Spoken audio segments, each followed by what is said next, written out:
Assalamu alaikum students. Welcome back to online class. Students, today we are going to discuss elements of a short story, play or novel. यानी different जानरास के जो elements होते हैं आज आप उनको discuss करेंगे। एलिमेंट्स बेटा जैसे किसी भी जो है वो आंसर से मिलके किसी भी मटेरियल से मिलके कोई भी चीज़ बनती है तो उसको आप एलिमेंट कहते हैं, राइट। फॉर एग्जांपल आप का कोई रूम है, आपने कोई बिल्डिंग बनानी है, उसके लिए आपको डिफरेंट जो है मटेरियल यूज़ होता है, जैसे ब्रिक्स हो गए, वाटर है, सीमेंट है, कुछ भी इस तरह से आपने डिफरेंट एलिमेंट यूज़ किए उसकी कंस्ट्रक्शन के लिए। सेम ऐसे ही जब आप किसी भी जानरा को लिख रहे होते हैं तो उसके अंदर भी डिफरेंट जो है ना एलिमेंट्स यूज़ होते हैं। आज हम जो है वो प्ले, शॉर्ट स्टोरी और नावल के जो एलिमेंट्स हैं उनको डिस्कस करेंगे। आप बेटा सबसे पहले देखें नावल की डेफिनेशन कि नावल एक्चुअली क्या है। Novel is a fictional work of pros. ये प्रोस में लिखा गया एक जो है वो फिक्शनल वर्क होता है, यानी इमेजिनरी स्टोरी होती है जी, that weaves together characters, plots and settings to create a narrative world. इसमें आपको एक कहानी बताई जाती है जिसमें उसके डिफरेंट उसके एलिमेंट्स को यूज़ करते हुए, मीन उसकी एक स्टोरी प्लॉट होता है, उसके डिफरेंट कैरेक्टर्स होते हैं, उसकी एक स्पेसिफिक सेटिंग होती है और उसके साथ एक इमेजिनरी स्टोरी बनाई जाती है जिसे प्रोस में लिखा जाता है, नसर में लिखा जाता है। यानी ये पोइटिक वर्क नहीं होता, ये प्रोस में लिखा जाता है। कैप्चरिंग अ स्पेसिफिक थीम और element of the human experience. तो इसके अंदर एक स्पेसिफिक थीम होता है और इंसान के जो एक्सपीरियंस है डे टू डे, उसकी अपनी लाइफ का, रियल लाइफ का, उसका एक्चुअली जो है वो रिफ्लेक्शन होती है। उसी को जो है इमेजिनेशन के साथ जो है एक इमेजिनरी स्टोरी जो होती है वो नावल के अंदर लिखी जाती है। यानी वो चीज़ें जो इंसान रियल लाइफ में फेस कर रहा होता है उसी की बेस पर ही एक इमेजिनरी स्टोरी बनाई जाती है जिसे प्रोस फॉर्म में लिखा जाता है और उसके जो डिफरेंट एलिमेंट्स को यूज़ करके एक कहानी लिखी जाती है। इसकी अगर लेंथ की बात करें तो वो 40,000 अबव जो स्टोरी होती है that is called novel. Next अगर बेटा देखें शॉर्ट स्टोरी। अब शॉर्ट स्टोरी एक सब जानरा है नावल का, ठीक है, यानी इसकी लेंथ जो होती है वो कम होती है। नावल भी फ़िक्शनल वही प्रोस है और स्टोरी भी फ़िक्शनल प्रोस है, लेकिन शॉर्ट स्टोरी जो है ये इसकी लेंथ कम होती है। A short story is a brief work of pros fiction. यानी आपको फर्स्ट लाइन में ही पता चल गया कि ये भी प्रोस फिक्शन ही है, लेकिन ये ब्रीफ वर्क होता है, शॉर्ट वर्क होता है। टिपिकली शॉर्टर देन अ नावल। ये नावल से इसकी लेंथ जो होती है वो कम होती है। Focusing on a single plot. इसका प्लॉट सिंगल होता है, लिमिटेड कैरेक्टर्स होते हैं and a specific time frame, often designed to be read in one sitting. आप देखें बेटा, अगर नावल जो है उसकी स्टोरी लेंथी होती है, वो एक 40,000 अबव वर्ड्स हैं, तो इसकी जो है आपको 750 टू 1500 तक जो वर्ड्स होते हैं वो शॉर्ट स्टोरी कहलाती है। नेक्स्ट अगर आप इसका देखें, प्लॉट इसका सिंगल है, यानी इसकी एक स्टोरी सिंगल स्टोरी होती है, इसके अंदर डिफरेंट प्लॉट्स नहीं होते, डिफरेंट जो स्टोरीज़ नहीं होती हैं, वो आपस में इंटरमिंगल नहीं हो रही थी, एक ही टॉपिक के ऊपर बात हो रही होती है, एक ही उसकी स्टोरी होती है। लिमिटेड कैरेक्टर्स, ऑब्वियसली बेटा जब स्टोरी जो है वो लिमिटेड होती है उसकी, तो उसके कैरेक्टर्स भी लिमिटेड होते हैं। एक या दो कैरेक्टर्स होते हैं, ज़्यादा से ज़्यादा इसके 3 कैरेक्टर होते हैं, ज़्यादा नहीं होते कैरेक्टर्स। यानी नावल जो होता है, नावल के अंदर 52, 55, 58, 60 इस हद तक कैरेक्टर्स चले जाते हैं, लेकिन शॉर्ट स्टोरीज़ के अंदर 2 से 3 कैरेक्टर्स होते हैं and a specific time frame. और ये बहुत जो है वो कम टाइम पीरियड के लिए होती है। आप देखें, एक छोटा सा किसी की लाइफ हिस्ट्री, आप उर्दू में ना वैसे इसको अफसाना कहते हैं, तो एक टॉपिक है उसको डिस्कस करना है तो उसका टाइम फ्रेम भी कम होता है। Often designed to be read in one sitting. अब ये ऐसी होती है कि इसको आप एक ही बार बैठ के ख़त्म कर सकते हैं। नावल जो है ना, नावल पे काफ़ी टाइम टेकिंग एक बुक है, आप उसको पढ़ते हैं, सॉरी जानरा है, आप उसको पढ़ते हैं तो वो टाइम लेता है आपको, ठीक है। आप उसको एक बार पढ़ेंगे, 2 दिन पढ़ेंगे, मे बी आप वीक लगा दें, वो आपकी रीडिंग कैपेसिटी पे भी डिपेंड करता है। आप एक मंथ लगा दें आपका नावल ख़त्म होते होते। लेकिन शॉर्ट स्टोरी आप बैठेंगे और थोड़ी देर के बाद बस शॉर्ट स्टोरी ख़त्म। तो ये शॉर्ट स्टोरी होती है, ये brief work of fiction, pros fiction का है, ठीक है। प्रोस फिक्शनल प्रोस है, ब्रीफ वर्क है। इसको ये आपके जो है सिलेबस में इंक्लूड भी है, नावल भी है और शॉर्ट स्टोरी भी है। नेक्स्ट अगर आप बेटा देखें, play. It is a genre of literature usually consists of dialogues between characters written for theatrical performances. Writer of the play is called play राइट। अब बेटा देखें, ये भी लिटरेचर का एक जानरा है, लेकिन ये डायलॉग्स पर, जैसे नावल और शॉर्ट स्टोरी नैरेटिव वर्क्स हैं, वो डिस्क्राइब किए जाते हैं, ठीक है, नरेट किए जाते हैं। उसको थर्ड पर्सन नरेट कर रहा होता है, फर्स्ट पर्सन नरेट कर सकता है, लेकिन प्ले के अंदर हर एक कैरेक्टर अपना डायलॉग जो है वो बोल रहा होता है, उसकी अपनी कंट्रीब्यूशन होती है, वो खुद ही बात करता है। रिटन फॉर थिएट्रिकल परफॉर्मेंसेज, ये थिएटर में परफॉर्मेंस के लिए लिखा जाता है, यानी इसकी स्टेज के ऊपर जो है वो एक्टिंग के लिए लिखा जाता है। सो writer of the play is called play right. जो भी प्ले लिखता है उस राइटर को जो है वो प्ले राइट कहते हैं। नेक्स्ट बेटा आप देखें इसके एलिमेंट्स ऑफ लिटरेरी वर्क्स। बेटा कुछ देखें, कुछ एलिमेंट्स ऐसे हैं जो वो सबके लिए कॉमन है।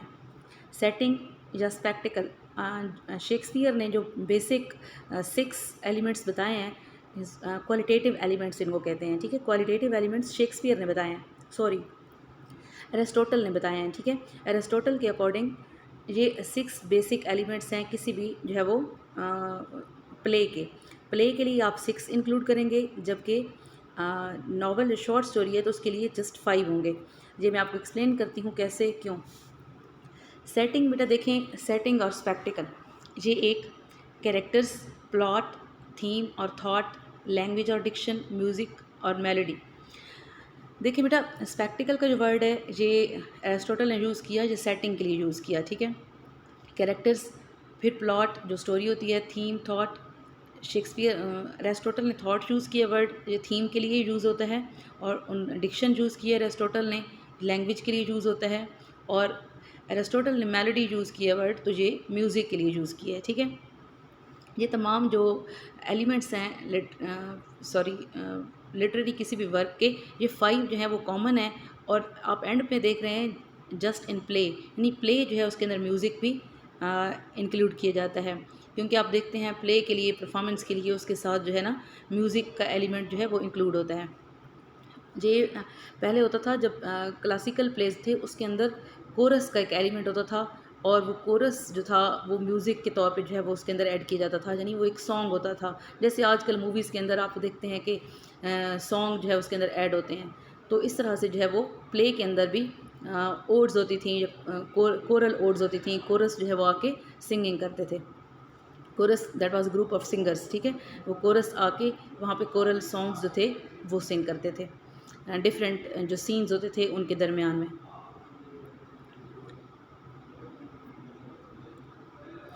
बेटा देखिए सेटिंग क्या है।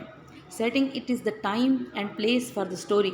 ये किसी भी स्टोरी के लिए टाइम और प्लेस इसके अंदर शामिल होती है, यानी आप देखते हैं कि किसी स्टोरी की सेटिंग कैसी है तो उसके अंदर टाइम और प्लेस जो है वो इंक्लूड होती है। It tells when and where something happens, फिर ये आपको बताती है कि कौन सी चीज़ कब और कहाँ होती है। It's an element for the literary genre like short story, novel, drama, play etcetera. ये सब के लिए जो है वो कॉमन है, ये लिटरेरी एलिमेंट ऐसा है कि जो सब के लिए कॉमन है। It's introduced in the exposition along with characters.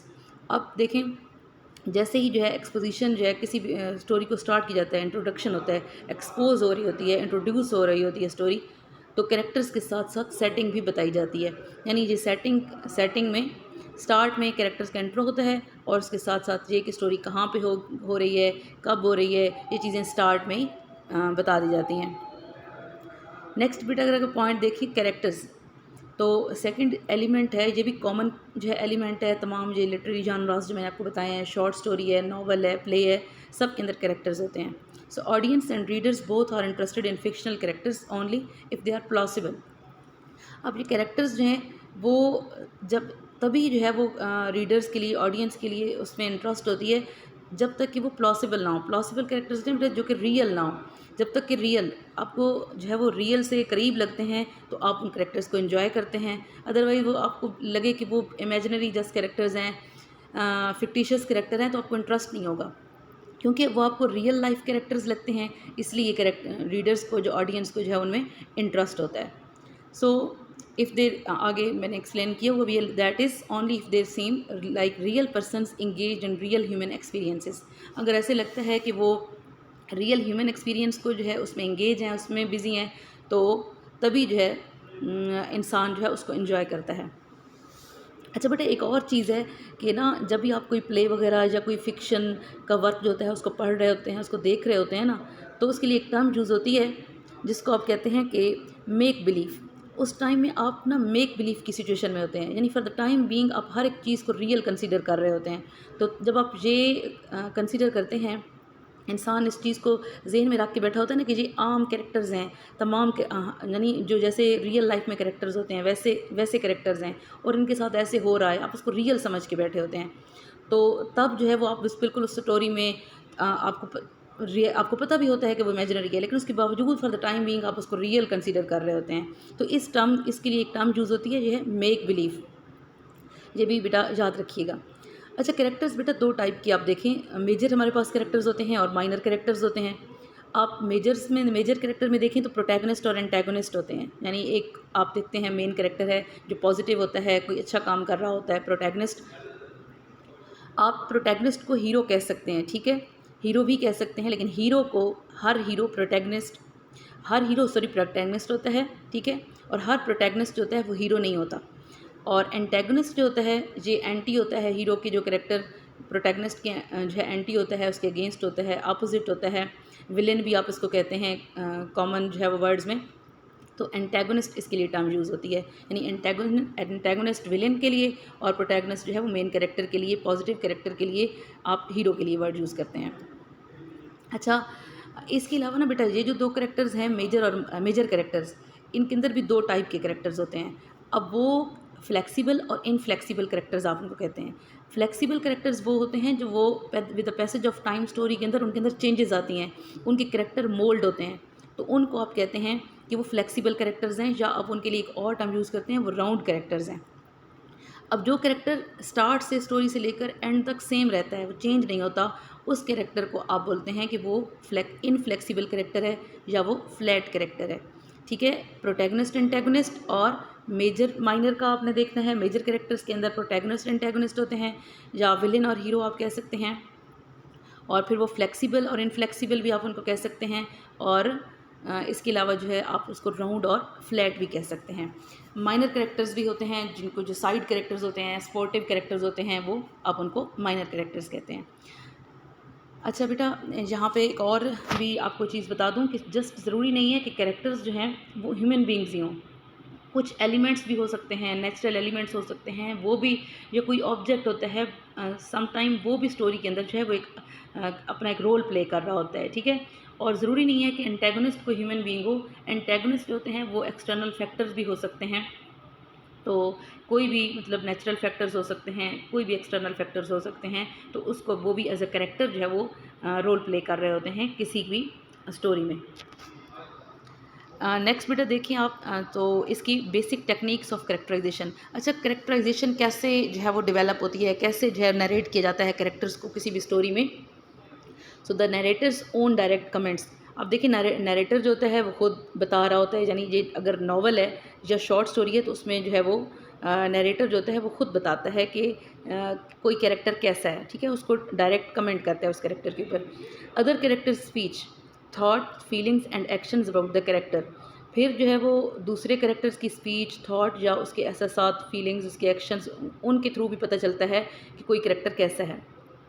The characters own thought, feelings and action. अब करेक्टर खुद जो सोच रहा होता है, उसके खुद के एक्शंस होते हैं या उसकी खुद की फीलिंग्स होती हैं, उसके थ्रू भी उसका करेक्टर रिवील हो रहा होता है।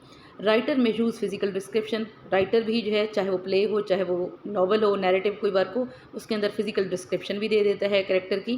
तो इस तरह से डिफरेंट जो है टेक्निक्स के थ्रू कैरेक्टर्स को रिवील किया जाता है, कैरेक्टर्स को जो है वो डिस्क्राइब किया जाता है।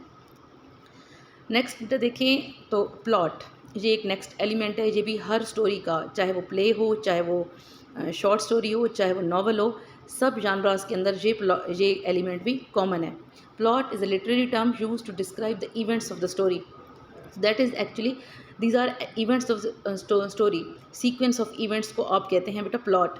सो एलिमेंट, इसको स्टेजेस ऑफ प्लॉट भी कह सकते हैं। Stages of a good plot या elements of a good plot are 5, 5 इसके बेटा, 3 वैसे आप कॉमन कहें तो 3 भी कह सकते हैं, लेकिन 5 एक्चुअली इसके जो है वो मेजर इसके पार्ट्स हैं। अगर आप इसको देखें, जो मैंने आपके सामने ड्रॉ किया हुआ है इसको।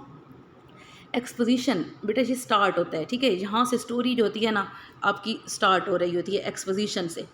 इसमें इंट्रो होता है, कैरेक्टर्स इंट्रोड्यूस करवाए जाते हैं और इसके अंदर जो है सेटिंग बताई जाती है कि आपको पता चल रहा होता है कि स्टोरी किस चीज़ के बारे में एक्सपोज हो रही होती है, स्टोरी इंट्रोडक्शन इसको आप कह सकते हैं, ठीक है। ये स्टोरी का स्टार्ट है। अच्छा, आप इसको देखें तो आप 3 हिस्सों में इसको ऐसे कर सकते हैं कि ये आपके एक्सपोजिशन, ये स्टार्ट, और यहाँ पे आप देखें ये इसका मिडल और ये इसका एंड। आप इसको 3 एलिमेंट्स में भी ऐसे कर सकते हैं, ठीक है, कि स्टार्ट, मिडल और एंड। लेकिन अब यानी बिगनिंग, मिडल और एंड, ये 3 पार्ट्स आप मेजर हैं इसके।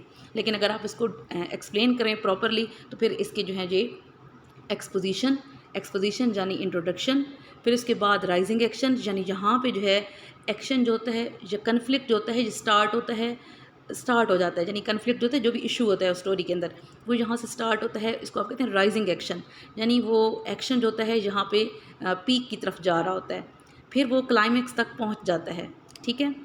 जब बिल्कुल आपको लगता है कि पता नहीं स्टोरी में अब क्या होने वाला है, हर चीज़ कॉम्प्लिकेटेड हो चुकी होती है, तो उसको, उस पॉइंट को, टर्निंग पॉइंट को आप कहते हैं क्लाइमेक्स, ठीक है। अपने पीक तक चीज़ें पहुंचती हैं, स्टोरी, वो इशू पहुंचता है, वो जो कन्फ्लिक्ट होता है वो पहुंचता है, फिर कन्फ्लिक्ट जब पीक तक पहुंच जाता है तो फिर वो रेजोल्यूशन की तरफ जाने लगता है। जब रेजोल्यूशन की तरफ जा रहा होता है तो ये जाने का दौरान जो चीज़ें हो रही होती हैं उस जो स्टेज को हम फॉलिंग एक्शन कहते हैं। अब फॉलिंग एक्शन के बाद जब चीज़ें रिजॉल्व हो जाती हैं, जब बिल्कुल सारा कुछ सेट हो जाता है, तो उसको आप कहते हैं रेजोल्यूशन, और ये 5th स्टेज हो सकती है, ठीक है। Exposition, rising action, climax, falling action and resolution, these are 5 elements of plot. ये प्लॉट के 5 एलिमेंट्स हैं, ठीक है, ये याद रखिएगा। ये जानरा के एलिमेंट्स नहीं है, ये प्लॉट के एलिमेंट्स हैं। अब जानरा के जो एलिमेंट्स हैं वो हमने सेटिंग पढ़ी है, ठीक है, कैरेक्टराइजेशन की है और प्लॉट। इसके बाद हम नेक्स्ट जो है वो देखते हैं कि नेक्स्ट एलिमेंट जो है वो क्या है। ये देखें, ये जानरा का एलिमेंट है, थीम और थॉट, यानी आप उसको कह सकते हैं कि उसके अंदर जो मैसेज होता है, जो हिडन मैसेज होता है, यानी एक स्टोरी डिस्क्राइब की जाती है ना, वो स्टोरी, वो प्लॉट है, ठीक है। और उस प्लॉट के थ्रू जो मैसेज आपको कन्वे किया जा रहा होता है उसको हम थीम कहते हैं। A literary theme is the main idea और underlying meaning a writer explores in a novel, short story और other literary works। कोई भी लिटरेरी वर्क है उसके अंदर राइटर का जो अंडरलाइंग मीनिंग होता है, जो मेन आइडिया होता है, उसको आप थीम कहते हैं। The theme of a story can be conveyed using characters, setting, dialogue, plot और a combination of all these elements. तो थीम के अंदर जो है वो कहते हैं, स्टोरी का थीम जो होता है उसके अंदर कैरेक्टर्स होते हैं, इन्वॉल्व होते हैं, setting, dialogue, plot, combination of all these elements, that is called theme. यानी जो स्टोरी है, प्लॉट, ये थीम कन्वे कैसे की जाता है, बाकी एलिमेंट्स के साथ मिलकर जो है ये स्टोरी को जो है वो डेवलप कर रहा होता है, आगे बढ़ा रहा होता है। नेक्स्ट देखिए बेटा, डिक्शन। डिक्शन, इसके लिए दूसरा हम वर्ड यूज़ करते हैं language. Diction helps establish when and where a story is set by using language native to that time and place. यानी ये जिस डिक्शन किस टाइप की चूज़ की है राइटर ने। अब आप डिक्शन जैसे ही देखते हैं तो आपको आइडिया हो जाता है कि ये किस एज में जो है ये वर्क लिखा गया है। आप उसको, उसका स्टाइल देखते हैं, ओल्ड इंग्लिश देखें बेटा, आप शेक्सपियर की जो है वो वर्क्स को पढ़ें तो आपको पता चलता है कि वो इंग्लिश थोड़ी डिफरेंट थी। फिर आप उससे पहले अगर टाइम में जाएं तो आप चौसर की पोइट्री पढ़ें तो वो डिफरेंट जो है वो थी, क्योंकि उसकी राइमिंग स्कीम आप देखें ना तो वो लास्ट जो वर्ड्स के एंड पे ई होता है ना, लास्ट वाला, वहाँ पे उस टाइम में वो लास्ट वाला ई भी प्रोनाउंस किया जाता था। तो वो उस ई की प्रोनाउंसमेंट जो थी, सॉरी प्रोनाउंसिएशन जो थी, उस प्रोनाउंसिएशन के अकॉर्डिंग जो है वो उनकी राइमिंग स्कीम बनी हुई होती थी पोइट्री की। तो आप जैसे ही लैंग्वेज को देखते हैं तो आपको आइडिया हो जाता है वो किस टाइम से बिलोंग करती है, किस एरिया की है। यानी आप देखें, आप कोई उर्दू का नावल वगैरह पढ़ेंगे तो आपको आइडिया हो जाएगा ये पाकिस्तान से जो है ये बुक लिखी गई है, इसका स्टाइल क्या है। आप किसी और नेटिव जो है वो लैंग्वेज में लिखी गई होगी तो आपको पता चल जाएगा, लोकल लैंग्वेज है कोई तो आपको पता चल जाएगा कि ये फलां एरिया की जो है ये बुक है। अब कोई, इसके अलावा एक ये चीज़ बेटा, टाइम और प्लेस के साथ उसकी मैचिंग होती है। दूसरा, कैरेक्टर के अकॉर्डिंग डिक्शन को यूज़ किया जाता है। फॉर एग्जांपल, राइटर अगर एक एजुकेटेड कैरेक्टर देता है तो वो उसका बिल्कुल जो स्ट्रक्चर होता है, उसका सेंटेंस स्ट्रक्चर होता है वो प्रॉपर होता है। लेकिन अगर वो कोई सर्वेंट वगैरह दिखा रहा होता है, कोई अनएजुकेटेड कैरेक्टर दिखाता है तो फिर उसकी लैंग्वेज में आप देखें ग्रामेटिकल एरर्स होते हैं, क्योंकि वो एजुकेटेड कैरेक्टर नहीं होता। तो जो जो प्ले के अंदर होता है, ठीक है। तो वो डायलॉग जो होते हैं, डायरेक्ट डायलॉग होते हैं ना, वो कैरेक्टर के उसकी अपनी पर्सनैलिटी के अकॉर्डिंग होते हैं, ठीक है। कोई बच्चा है तो वो बच्चे के अकॉर्डिंग जो है वो डायलॉग होते हैं उसके, तो उस तरह की लैंग्वेज यूज़ की जाती है। So this is called colloquial diction. तो यानी ये जो है आप इसको कोलोकियल डिक्शन कहते हैं, जिसमें जो है वो बच्चा जो है सॉरी कैरेक्टर्स जो होते हैं वो जिस तरह से बोलता है, जो भी चीज़ें वो उसकी डिमांड होती है कैरेक्टर की, उसके अकॉर्डिंग जो है लैंग्वेज या डिक्शन यूज़ की जाती है। बेटा ये तमाम जो है एलिमेंट्स थे इसके किसी भी लिटरेरी वर्क के। आप इनको कॉमन लिटरेरी वर्क के 5 मैंने आपको एलिमेंट्स बताए हैं, और बाकी जो है एक मैंने आपको बताया था म्यूज़िक या मेलोडी, वो जो है जस्ट प्ले में इंक्लूड होता है, वो बाकी जानराज के अंदर नहीं होता है। ओके बेटा, थैंक यू, स्टे ब्लेस्ड, अल्लाह हाफिज़।